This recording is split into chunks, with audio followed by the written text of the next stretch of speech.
Muy bien, terminamos el capítulo 19, la última vez que estuvimos juntos el año pasado, y dejamos a Jesucristo muerto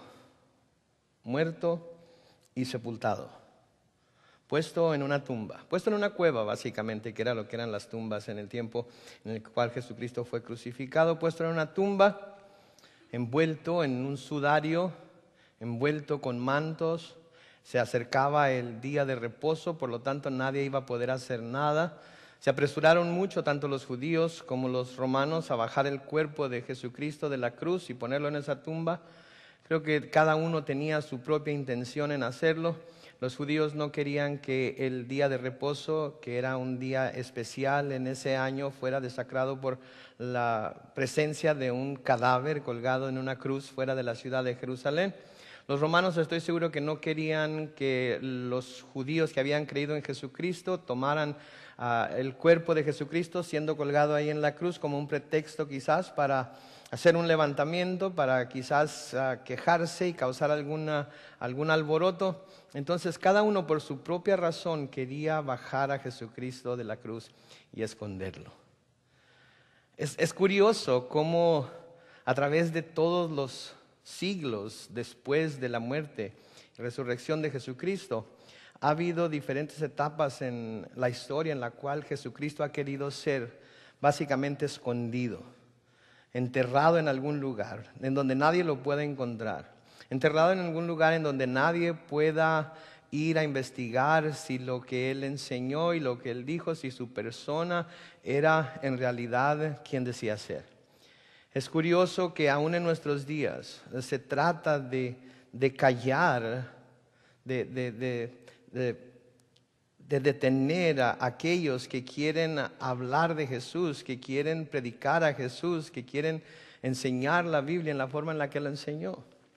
Es curioso ver cómo tantas religiones y tantas maneras de pensar y tantos ismos que se les llaman son tan aceptados en todo tipo de círculos sociales, escolásticos y todo, en el gobierno, en todo lo demás, pero cuando se trata de Jesús es algo que no se quiere aceptar, es algo que no se quiere dejar que salir a la luz.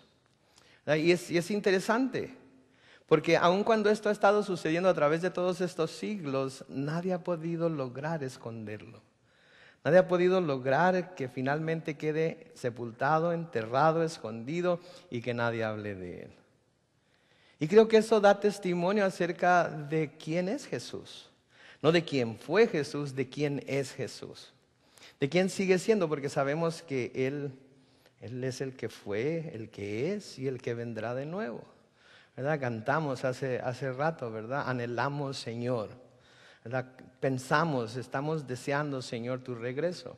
¿Por qué? Porque sabemos que vive, creemos que vive, sabemos que Él está vivo, no está muerto. Y es el punto en el cual llegamos hoy, precisamente a la resurrección de Jesús. Creo yo que no es coincidencia y no fue planeado que en el primer servicio de la primera semana del año 2012, aquí los martes en la noche, comencemos hablando de la resurrección.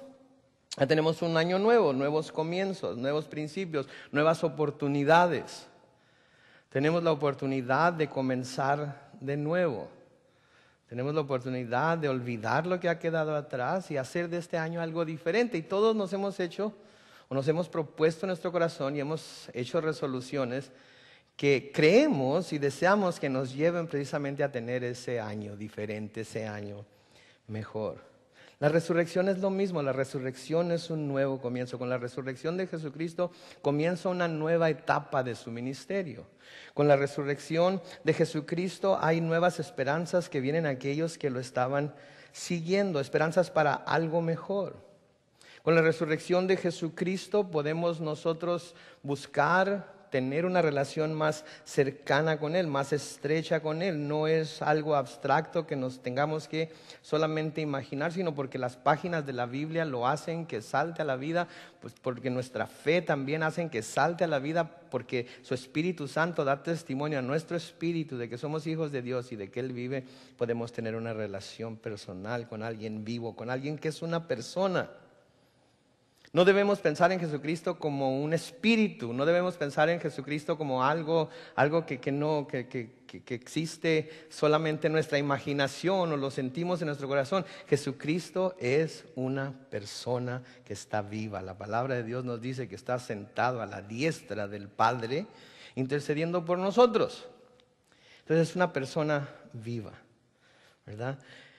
Esto es precisamente lo que la resurrección de Jesucristo hace. Trae nuevas esperanzas a sus discípulos. Trae un nuevo comienzo para ellos. Una nueva oportunidad, una nueva perspectiva de quién es Jesús. Como vamos a ver en los últimos 2 capítulos de Juan, ellos no dejaron de ser las mismas personas que eran antes de que Jesús muriera y resucitara. Lo que cambió fue su manera de ver a Jesús. Su manera de ver a Jesús cambió por esa nueva visión que tuvieron de Él. Porque aun cuando lo habían visto muerto, colgado en la cruz, lo volvieron a ver vivo. Y eso cambió su manera de pensar de Él, eso cambió su manera de sentir acerca de Él. Y eso les dio a ellos el incentivo para poder entregarse completamente a la obra que Él les iba a encomendar. Creo que esa es una buena resolución para todos nosotros como cristianos. Que decidamos al principio de este año ver a Jesucristo de una manera diferente a la que lo vimos el año pasado. Verlo bajo una nueva luz. Verlo como esa nueva esperanza, como esa nueva oportunidad. Sí, tenemos 365 días, 12 meses, 52 semanas en las cuales día tras día, semana tras semana, mes tras mes, podemos buscar una relación más íntima con el Señor, porque sabemos que Él vive. Ahora, en cuanto al recuento de la resurrección de Jesucristo, en cuanto al recuento de cuando las mujeres María fueron al sepulcro a visitar a Jesús y hacer lo que ellas querían hacer en el sepulcro, tenemos varias versiones de lo que sucedió. Cada evangelio, tanto el evangelio de Mateo como el evangelio de Marcos como el evangelio de Lucas, nos da una vista a lo que sucedió, pero cada uno de ellos tiene algo diferente que nos muestra. Y para poder nosotros tener cierto sentido de lo que sucedió, tenemos que verlos a todos en un momento determinado, para que al poner toda la información junta podamos tener una imagen clara de lo que sucedió. ¿Verdad? Lo hemos dicho muchas veces, es como cuando pasa un accidente aquí en la esquina de Santa Cora y East Palomar, ¿verdad? No se va con un solo testigo para que dé su versión de lo que sucedió. Se trata de buscar un número de testigos para que todos den su versión de lo que sucedió y con el testimonio de todos los testigos poder determinar responsabilidades, deslindar responsabilidades, tener una imagen clara de lo que sucedió. Porque nadie puede ver todo a la misma vez, no somos Dios, nos enfocamos en cierto aspecto nada más de lo que está sucediendo. Es lo mismo que sucedió aquí. Entonces, para poder ver claramente tenemos que primero ver los otros evangelios.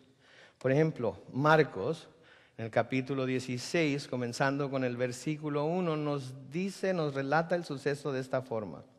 Cuando pasó el día de reposo, María Magdalena, María la madre de Jacobo y Salomé, compraron especias aromáticas para ir a ungirle. Claro, están hablando de Jesucristo, ¿verdad? Que habían pasado 3 días desde que había muerto, lo habían puesto en el sepulcro e iban a ir a ungir el cuerpo de nuevo. El versículo 2 dice, y muy de mañana, el primer día de la semana, vinieron al sepulcro ya salido el sol. Pero decían entre sí, ¿quién nos removerá la piedra de la entrada del sepulcro? Debemos recordar, era una piedra muy grande, era una piedra difícil de mover. 3 mujeres no lo hubieran podido mover por sí solas, hubieran necesitado ayuda. Y luego nos dice en el versículo 4, pero cuando miraron, vieron removida la piedra que era muy grande. Entonces van llegando estas mujeres al sepulcro y cuando van llegando ven que la piedra que era muy grande ya había sido movida. Pero ¿cómo se movió? ¿Quién la movió? ¿Por qué la movieron? Bueno, eso lo podemos ver en Mateo, en el capítulo 28, los versículos 1 al 4, en donde Mateo aquí escribe lo siguiente. Mateo capítulo 28, comenzando con el versículo 1, dice: pasado el día de reposo, y vamos a ver cosas similares a las que dijo el otro evangelista, pero va a haber ciertos detalles que van a ser diferentes. Pasado el día de reposo, al amanecer del primer día de la semana, lo mismo que nos dijo Marcos, vinieron María Magdalena y la otra María a ver el sepulcro. Noten que aquí Mateo no menciona a una de las mujeres, nada más menciona a dos. El enfoque es algo diferente, es lo que María y María vieron. Versículo 2 dice: y hubo un gran terremoto, porque un ángel del Señor descendiendo del cielo y llegando removió la piedra y se sentó sobre ella. Vemos entonces cómo fue o por qué fue que cuando llegaron finalmente la piedra ya estaba removida. Mientras iban ellas rumbo al sepulcro, el ángel descendió y movió la piedra para que cuando ellas llegaran la piedra ya hubiera sido quitada. Mateo nos sigue dando una descripción de este ángel que descendió en el versículo 3, en donde nos dice: su aspecto era como un relámpago y su vestido blanco como la nieve. Y de miedo de él los guardas temblaron y se quedaron como muertos. Entonces noten, las mujeres van al sepulcro. Cuando ellas van camino al sepulcro, el ángel desciende, mueve la piedra. Y los guardias que estaban ahí cuidando que nadie llegara a la tumba, la abriera, se robara el cuerpo de Jesús, caen como muertos. ¿Sí? Ahora vamos a lo que dice Juan. Juan capítulo 20 y el versículo 1 nos dice: el primer día de la semana, María Magdalena fue de mañana, siendo aún oscuro, al sepulcro y vio quitada la piedra del sepulcro. ¿Qué vemos aquí? Juan se enfoca nada más en María Magdalena. No quiere decir que las otras mujeres no fueron. No quiere decir que este sea un recuento diferente al que nos habla Marcos o Mateo. Simplemente quiere decir que Juan está poniendo todo su enfoque en lo que María Magdalena hizo. Porque como vamos a ver más adelante, todo el enfoque de Juan es en lo que sucedió con María Magdalena una vez que se encontró sola delante del sepulcro. ¿Ok? Entonces, es el mismo recuento. No cambia nada en el aspecto general de lo que está sucediendo. El enfoque simplemente de cada uno de los evangelistas está puesto en una persona diferente. Noten lo que nos dice Lucas en Lucas 24, en los versículos 1 al 5. Nos dice: el primer día de la semana, muy de mañana, vinieron al sepulcro trayendo las especias aromáticas que habían preparado y algunas otras mujeres con ellas. Noten que aquí no nos dan nombre. Aquí no, el enfoque no es en ciertas personas o en una persona, es algo general. Recuerden que Lucas es el último evangelio que se escribió. Él está recibiendo entonces información de personas que, de acuerdo a su mejor memoria, estaba relatando lo que había sucedido. Versículo 2 dice: y hallaron removida la piedra del sepulcro, y entrando no hallaron el cuerpo del Señor Jesús. Aconteció que, estando ellas perplejas por esto, he aquí se pararon junto a ellas dos varones con vestiduras resplandecientes. Y como tuvieron temor y bajaron el rostro a tierra, les dijeron: ¿por qué buscáis entre los muertos al que vive? A diferencia entonces de los otros escritores, Juan se enfoca solamente en María Magdalena. Lucas no nos menciona nombres. Sin embargo, todos nos dicen ciertas cosas que son exactamente igual. Nos dicen que fue muy de mañana, nos dicen que fue el primer día de la semana, nos dice que miraron ángeles y nos dicen que la piedra había sido quitada del sepulcro. Y eso en realidad es lo que importa. Eso en realidad es el centro de lo que está sucediendo. Que Jesús había sido crucificado, Jesús había muerto, Jesús había entregado el Espíritu y lo habían bajado de la cruz y lo habían metido en esa cueva, en esa tumba. Y habían puesto una piedra enfrente de esa tumba que era demasiado grande para que mujeres fueran y la pudieran quitar. Las mujeres que se habían preparado ya de antemano para ir a ungir el cuerpo de Jesucristo, cuando llegan, encuentran que la piedra ha sido quitada y hay mensajeros de Dios que les recuerdan, que les dicen que el cuerpo de Jesucristo no está ahí, no está ahí. Pero todos nos dicen que fue el primer día de la semana y todos nos dicen que fue muy de mañana, temprano. Y creo que esto es significativo para nosotros, porque podemos ver a estas mujeres en el primer día de la semana, las primeras horas del día, dándose a la tarea de ministrar al Señor. Si no se preocuparon por ninguna otra cosa, si hubieran podido preocupar por tantas cosas, era el primer día de la semana, había que volver a hacer los quehaceres, había que volver a comprar mandado para poder alimentar a las personas que vivían en su casa.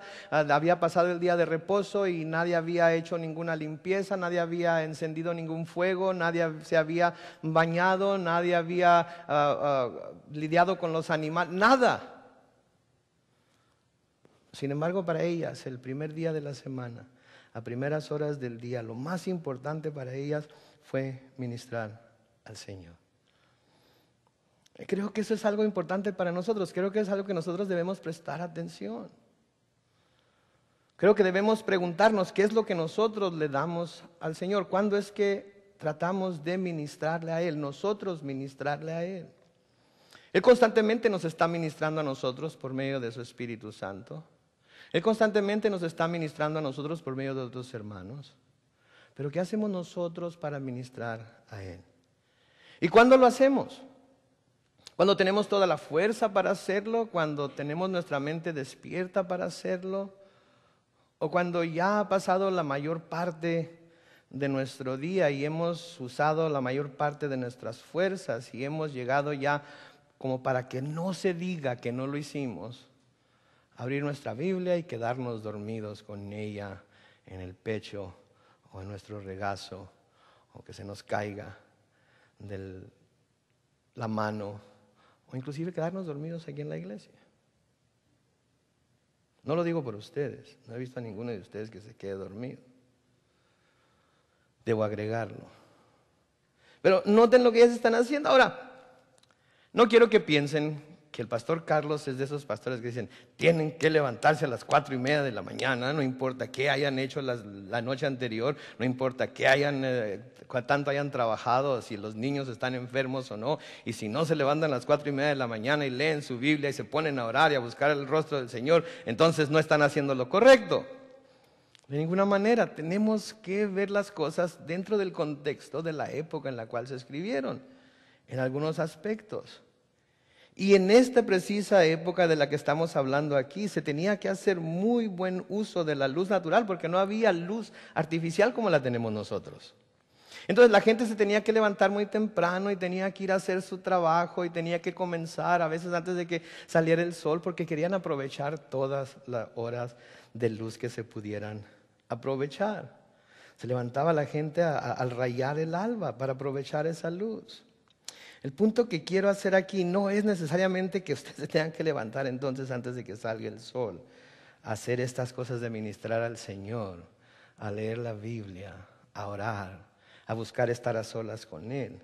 No, el punto que estoy tratando de hacer aquí es de que debe haber una hora en el día, cuando su día comience. Yo no sé a qué horas comienza su día. Hay gente que comienza su día a las 5 de la mañana. Hay gente que comienza su día a las 3 de la mañana. Hay gente que comienza su día a las 11 de la mañana. Hay gente que comienza su día a las 3 de la tarde. Yo no sé cuándo comience su día, pero yo lo que sí estoy seguro y creo que como cristianos debemos hacer es que debemos, cuando comience nuestro día, cuando tenemos nuestra mayor energía, buscar la manera de ministrar al Señor, de ir delante de Dios, buscar leer en su palabra lo que Él tiene para nosotros. Y una vez que se establezca qué hora va a ser esa hora, diariamente, llueve o truene, pase lo que pase, dejamos lo que estamos haciendo, nos olvidamos de las ocupaciones que tengamos que hacer. Y durante ese tiempo que ya de antemano determinamos, le damos 100% de toda nuestra atención a ministrar a Dios. Porque si no nos disciplinamos a hacer estas cosas, Y se los digo no como alguien que se ha disciplinado desde largo tiempo a hacerlo. Se los digo como alguien que por mucho tiempo estuvo tratando de disciplinarse, pero por las ocupaciones del día, porque viajaba mucho, por esto y por lo otro, siempre decía después, más al rato. Ahorita tengo mucho trabajo, ahorita estoy muy ocupado, ahorita esto es más importante. Y terminaba a veces el día habiéndome propuesto abrir la palabra de Dios, habiéndome propuesto arrodillarme delante de Él y orar por algunos momentos sin hacerlo. Y luego terminaba sintiéndome tan mal. Me sentía como fracasado. Me sentía como que otra vez había defraudado al Señor. Y eso me hacía que al siguiente día quisiera, pero ¿cómo voy a ir al Señor si ya le falté ayer? Y pasaba otro día y pues ya le falté 2 días. Mejor la semana que entra. Comienzo con el lunes a primera hora. Y esa semana se convertía en un mes y así sucesivamente. Hasta que cuando menos pensaba, hacía muchísimo tiempo que no estaba en la palabra. Hacía muchísimo tiempo que no buscaba al Señor en oración. Hacía muchísimo tiempo que no estaba a solas con Él. Y ese es el punto que se debe hacer aquí con estas mujeres que se levantaron temprano. Porque aun cuando de nuevo era después del día de reposo y hubiera habido muchas cosas que hacer, su principal preocupación fue ir a ministrar al Señor. Su principal preocupación fue ir a hacer algo por su Señor. Aun cuando estaba, para ellas estaba muerto. Aun cuando sabían que lo que iban a hacer, lo iban a hacer por un cadáver básicamente. De todas maneras, ellas buscaron ministrar a su Señor. Ahora, en cuanto a que era el primer día de la semana, parece ser, por lo que leemos aquí, por lo que leemos en otras partes de la Escritura, que este día, el primer día de la semana, el domingo, pasó a ser de gran significado para los cristianos.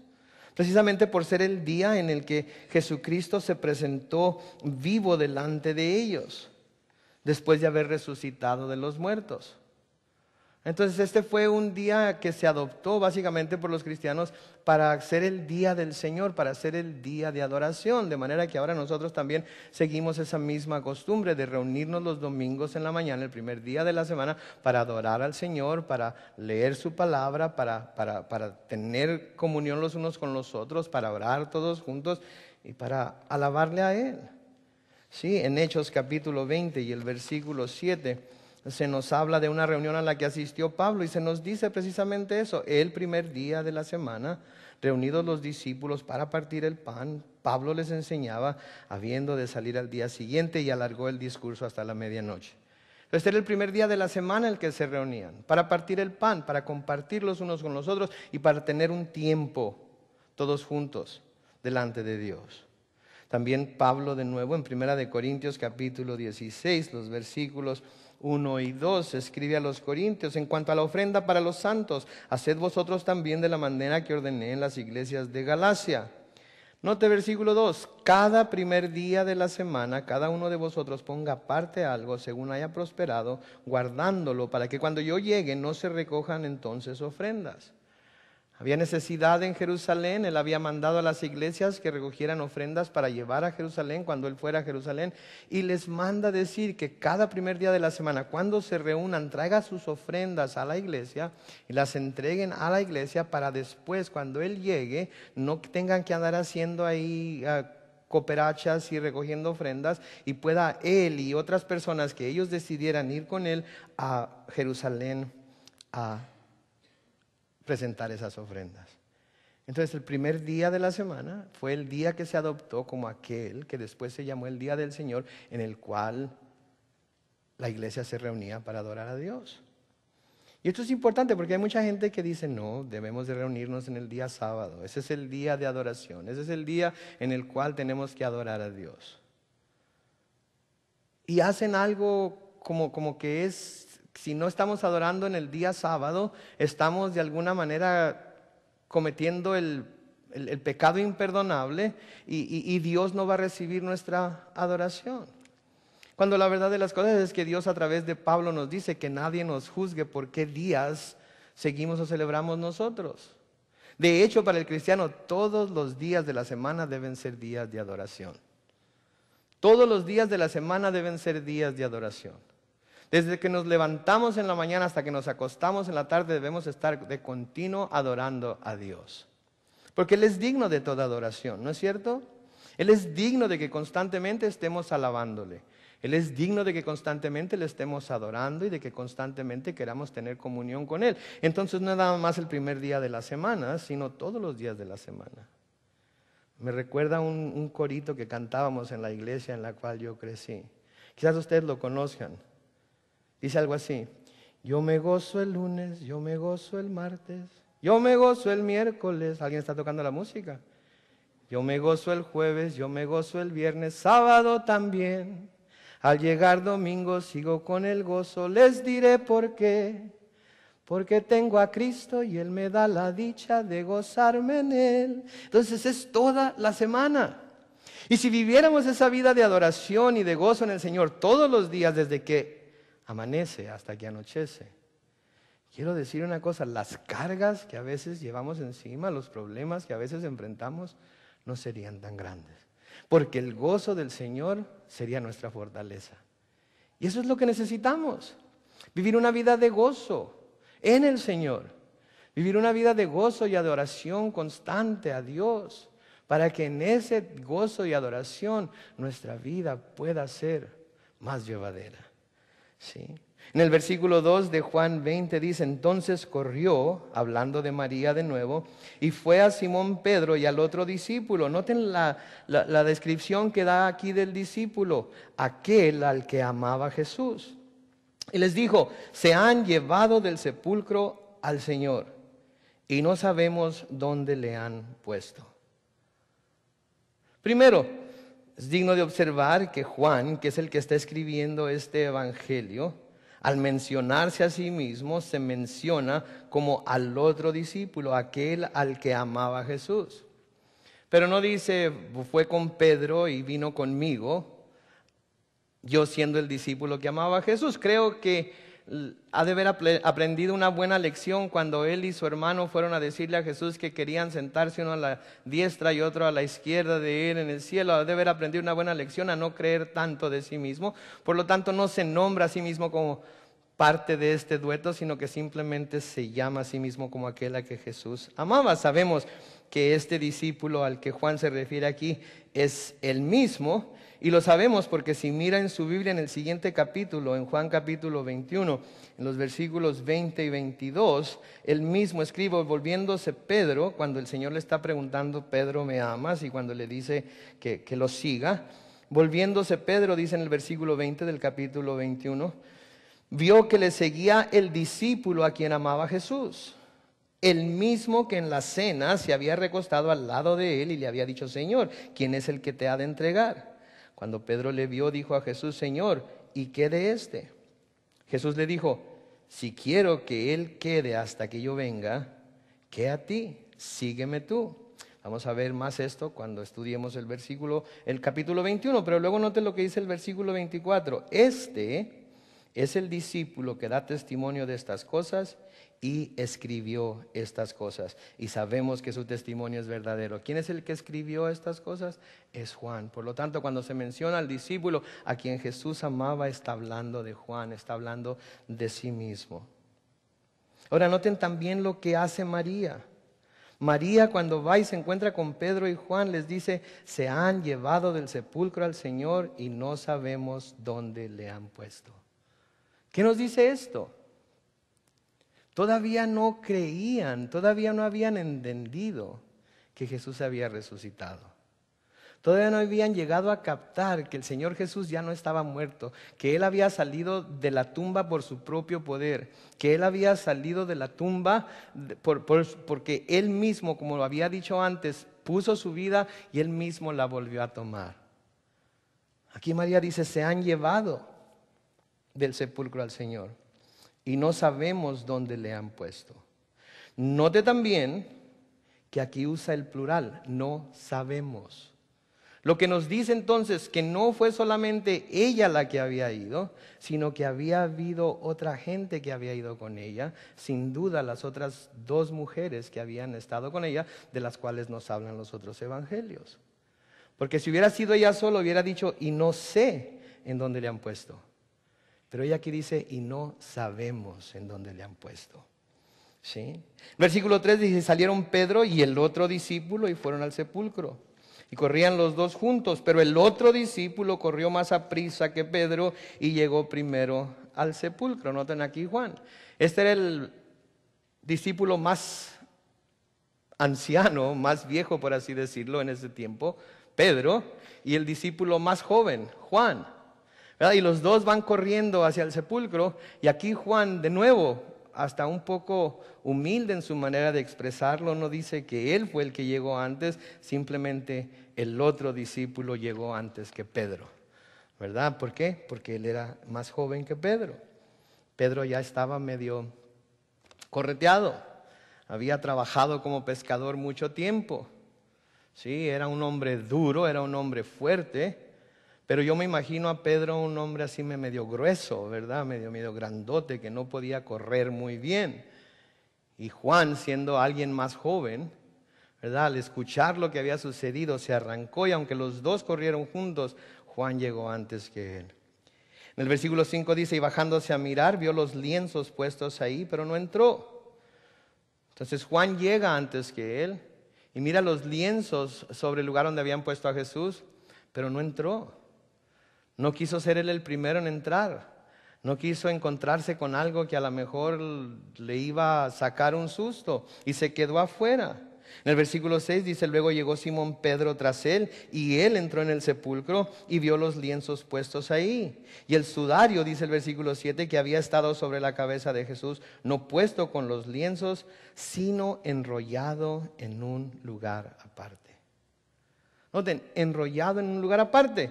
Noten que todo está en orden.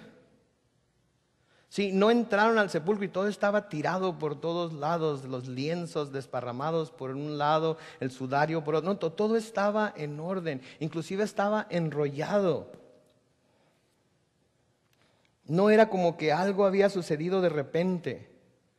No era como que los discípulos habían llegado a tratar de robarse el cuerpo y habían quitado la piedra sin que los soldados la escucharan. ¿Se imagina usted mover una piedra tan grande que esté pegada contra otra roca que era la entrada de la cueva sin hacer ruido? Y luego dejaron todo desparramado ahí. No, todo estaba en orden.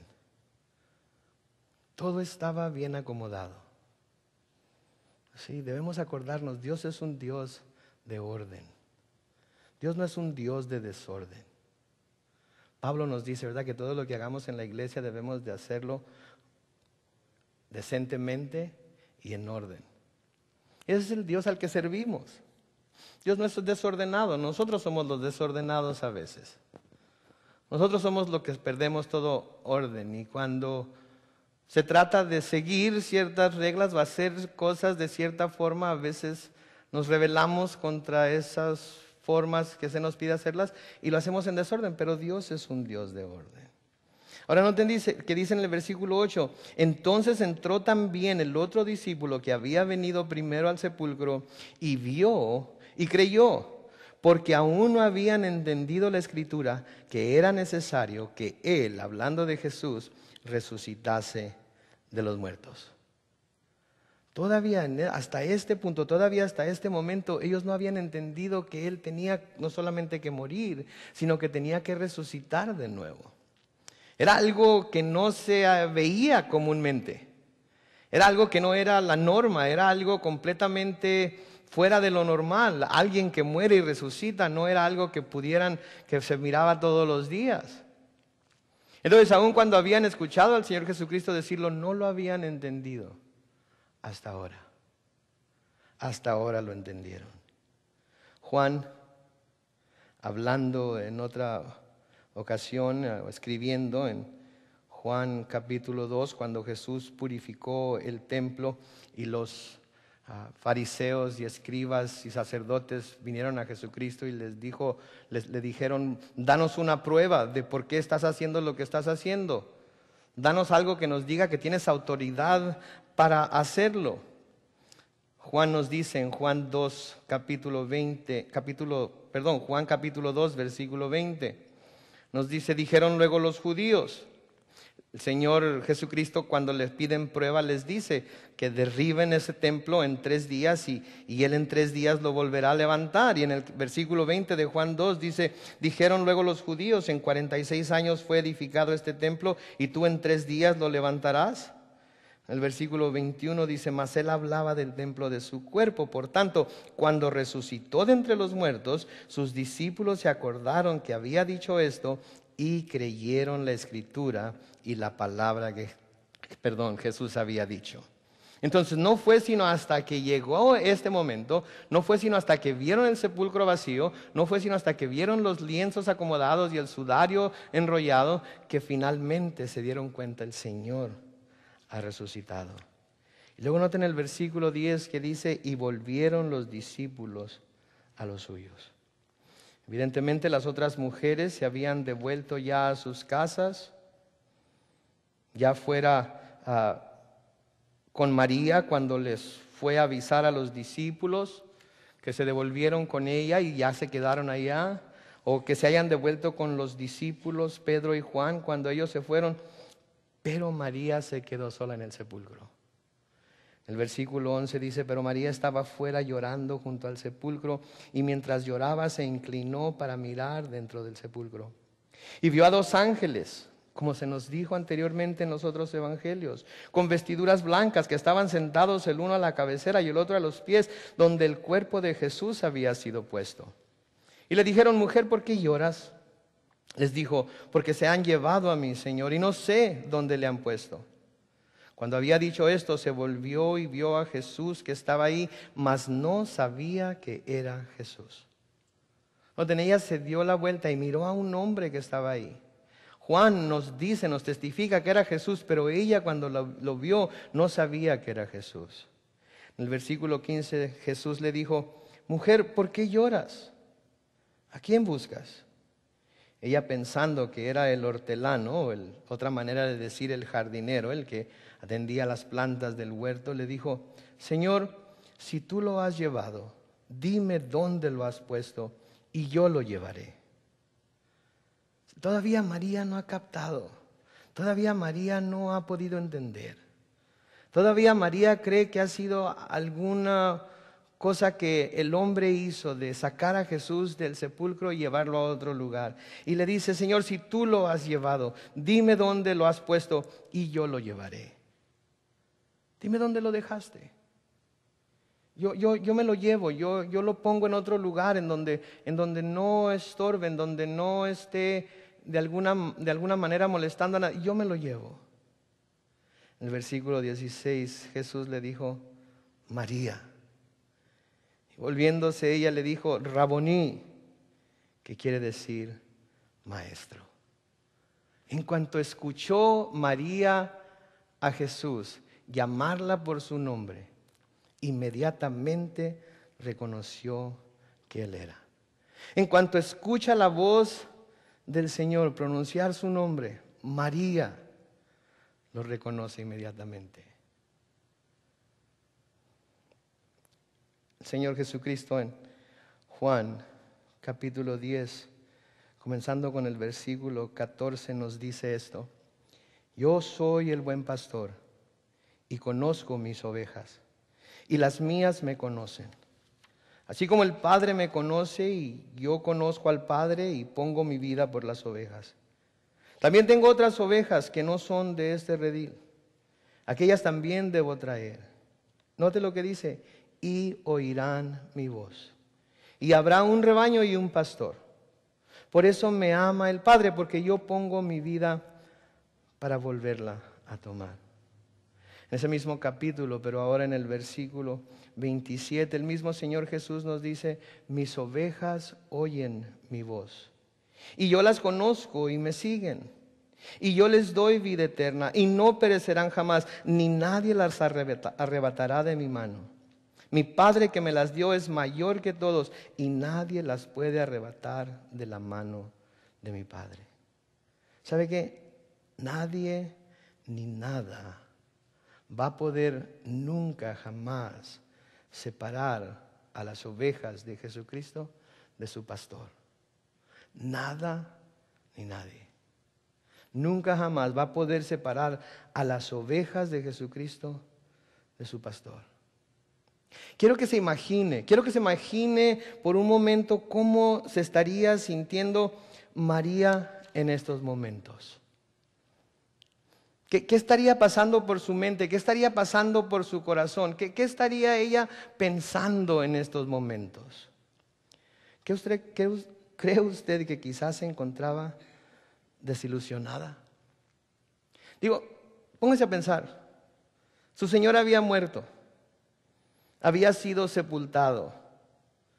Y estoy hablando aquí antes de que ella reconociera a Jesús, ¿sí? No estoy hablando después de que lo hubiera reconocido, sino antes de reconocerlo. Su Señor había muerto y había sido sepultado. Aquel que había venido a traer tanta esperanza a su vida, aquel que había venido a traer tanta paz a su corazón, ahora había muerto. Aquel que había cambiado por completo la vida de María, porque debemos recordar lo que había sido María Magdalena antes de conocer al Señor. Era una mujer atormentada, era una mujer con serios problemas.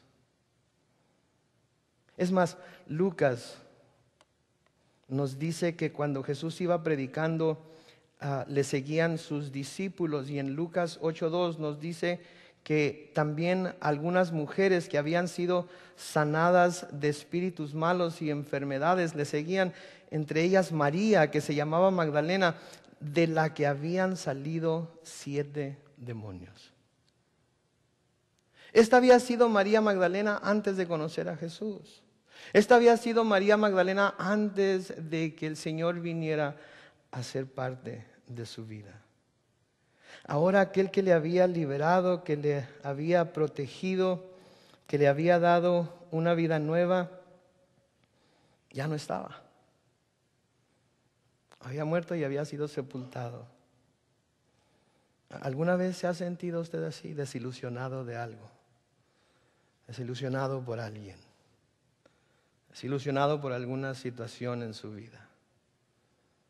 ¿Se ha sentido tan desilusionado y no mira que Dios esté en absolutamente nada de lo que está pasando? Quizás ha perdido toda esperanza. Quizás está deprimido. No encuentra gozo en nada. Nada lo hace feliz. Decía un amigo mío, no lo calienta ni el sol. Completa desilusión por todo lo que está pasando en su vida. Y aun cuando es salvo, aun cuando Jesús es su Salvador y lo ha caminado con él por algún tiempo, no lo encuentra. No lo ve por ningún lado. Siente que la ha dejado solo. ¿Alguna vez se ha sentido así? Yo creo que antes de reconocer a Jesús, así es como se sentía María. Quizás se sentía desesperada.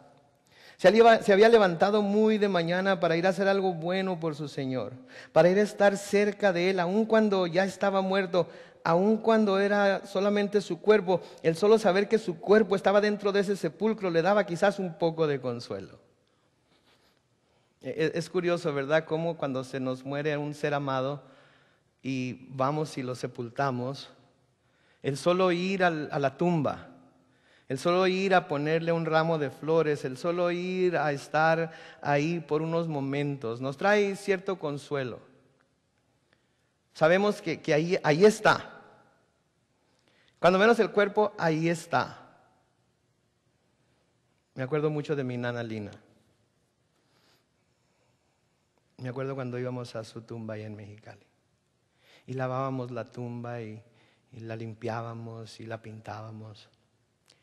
Ella era cristiana, fue una mujer cristiana toda su vida y sabemos que ella, su verdadero yo no está ahí, pero ahí está su cuerpo. Y el ir a la tumba y visitarla nos daba cierto consuelo. ¿Se imagina usted? Ella iba buscando lo mismo y ahora ni siquiera eso tenía.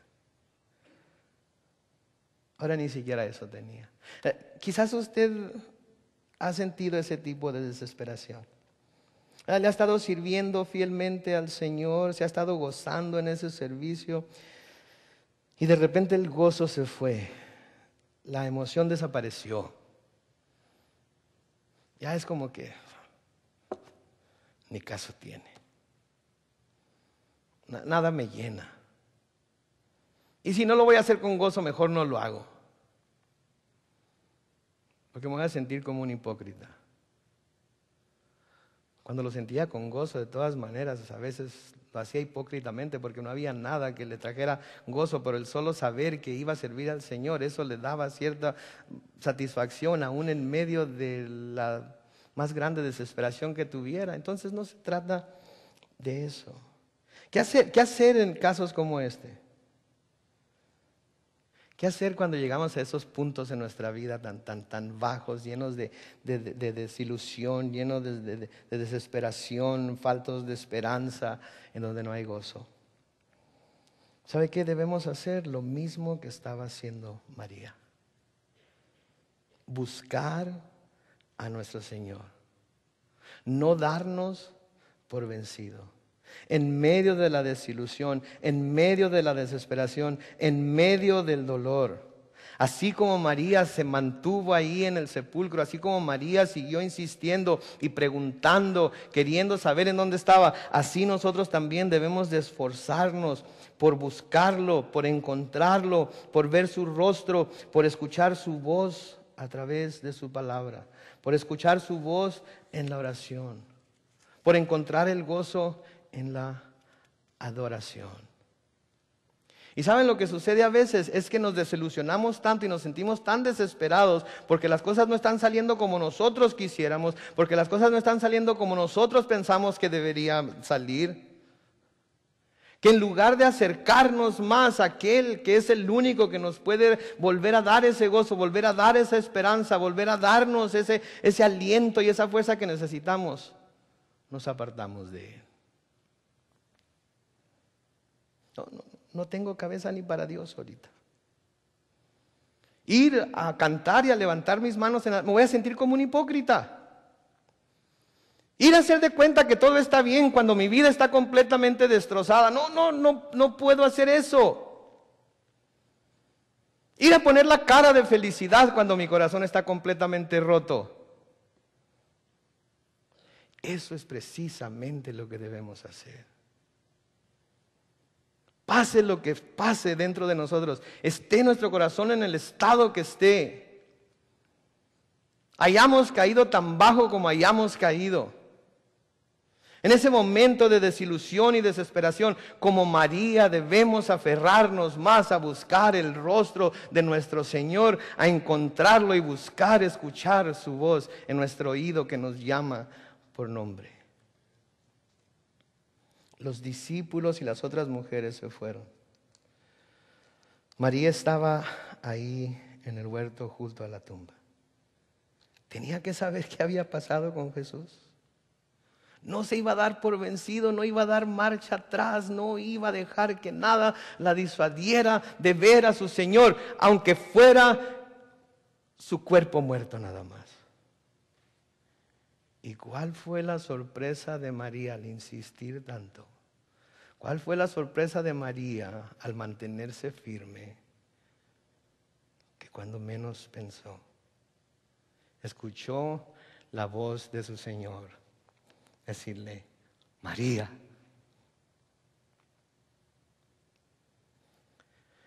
E inmediatamente la reconoció.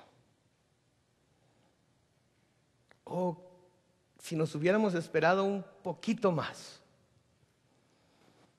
Si no hubiéramos desmayado, si hubiéramos esperado nada más unos cuantos minutos, una hora más en oración, un capítulo más en la palabra, un poco de tiempo más en la comunión de los santos y todos juntos con el Señor, si nos hubiéramos esperado. María escuchó la voz de su pastor llamarla por nombre, y ni la desilusión, ni el dolor, ni la desesperación pudo arrebatar a esta ovejita de la mano de su pastor, tal y como él lo había prometido. ¿Qué lo tiene a usted desesperado esta noche? ¿Qué lo ha desilusionado? ¿Qué le está causando dolor? Como María, vaya al huerto. Busque al Señor. No se dé por vencido. Aun cuando otros se vayan, aun cuando otros le estén diciendo que está perdiendo el tiempo, aun cuando su misma mente y corazón le esté diciendo, ya olvídate de estas cosas. Aun cuando su corazón le esté diciendo lo que la esposa de Job le dijo a Job, ¿por qué no maldices a Dios y te mueres? Aférrese más a Él. Busque más su rostro. Él ha dicho que como sus ovejas no nos va a perder a ninguno de nosotros. Él nos ha dicho que estamos seguros en su mano. Entonces aferrémonos más a esa mano. Pablo, al escribir su carta a los romanos, y va a tener que buscarlo en su Biblia porque no lo pusimos en la pantalla, Romanos capítulo 8, comenzando con el versículo 31. Pablo aquí hablando de tribulaciones, hablando de todo tipo de aflicciones, hablando de acusaciones en contra de los hermanos. Dice en el versículo 31 de Juan 8, ¿qué pues diremos a esto? ¿Qué diremos a esta desilusión? ¿Qué diremos a esta desesperación, a este dolor, a esta aflicción? ¿Qué diremos? ¿Saben qué diremos? Que si Dios es por nosotros, ¿quién contra nosotros? Diremos que el que no escatimó a su propio Hijo, sino que lo entregó por todos nosotros, ¿cómo no nos dará también con Él todas las cosas? ¿Quién acusará a los escogidos de Dios? Dice el versículo 33. Dios es el que justifica. ¿Quién es el que condenará? Cristo es el que murió, más aún el que también resucitó, el que además está a la diestra de Dios, el que también intercede por nosotros. Y luego la pregunta de los 64,000, ¿quién nos separará del amor de Cristo?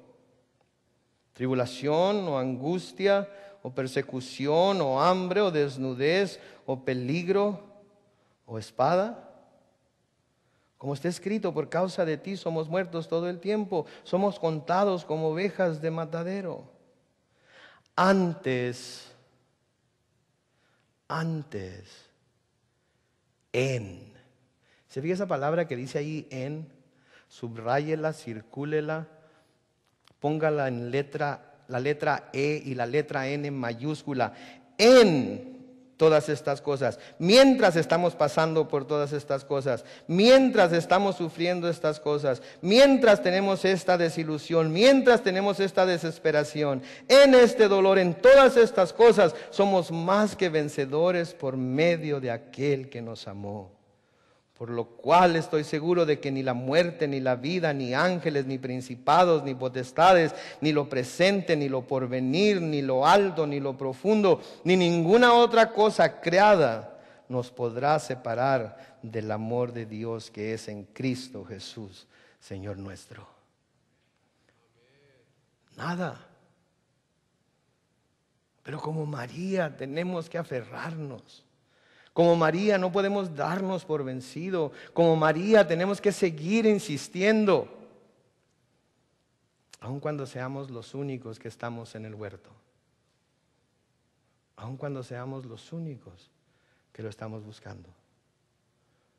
Aun cuando todos los demás se hayan ido. Si tan solo nos quedamos un momento más, vamos a escuchar su voz.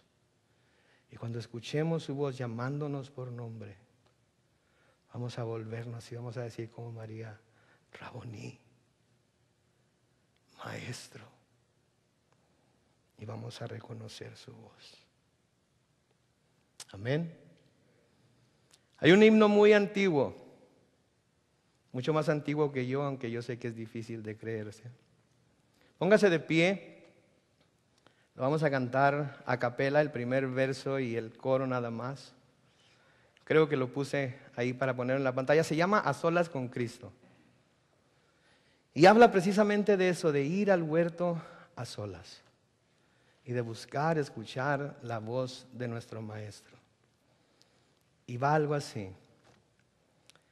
A solas al huerto yo voy, cuando duerme aún la floresta, y en quietud y paz con Jesús estoy, oyendo absorto ahí su voz. Él conmigo está, puedo oír su voz, y que suyo dice seré, y el encanto que hallo en él ahí, con nadie tener podré.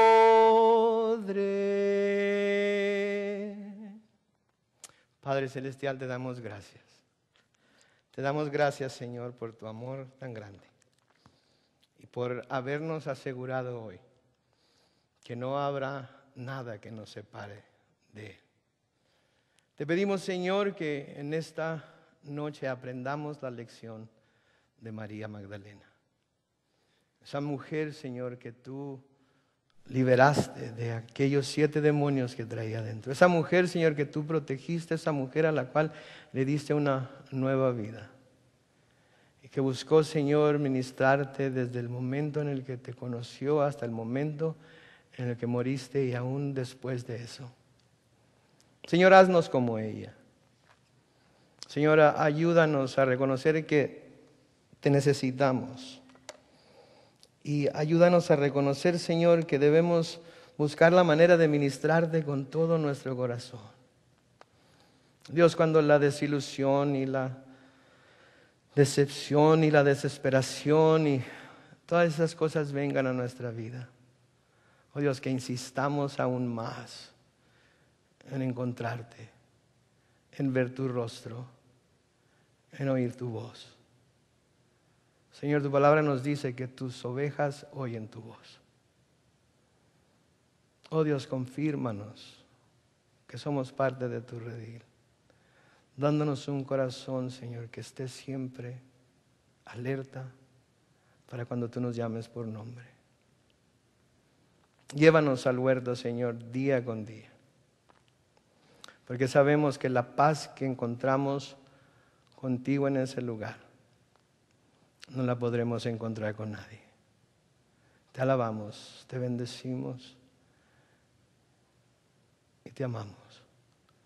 En el nombre de Cristo Jesús. Y todas las ovejas del Señor dijeron amén y amén. Dios les bendiga y nos vemos la semana entrante. Adiós.